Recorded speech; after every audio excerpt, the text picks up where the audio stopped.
আসসালামু আলাইকুম। সেট প্রকাশের পদ্ধতি দুই প্রকার। আমরা আজকে জানব সেট প্রকাশের পদ্ধতি।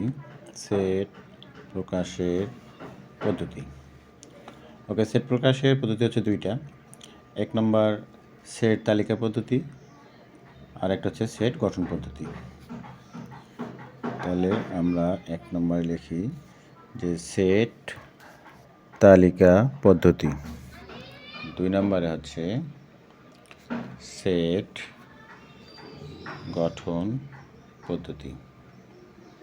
ওকে, এক নম্বর লেখা শেষ, দুই নম্বর সেট গঠন পদ্ধতি।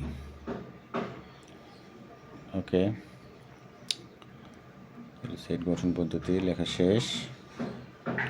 এখন আমরা এখান থেকে একটা প্রশ্ন তৈরি করতে পারি, সেটা হচ্ছে যে সেট কাকে বলে, সেট গঠন পদ্ধতি কত প্রকার ও কি কি।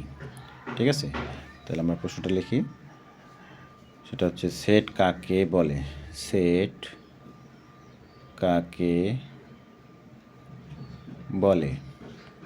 ওকে, এবারে সেট প্রকাশের পদ্ধতি, সেট প্রকাশের পদ্ধতি কত প্রকার ও কি কি কি। ওকে।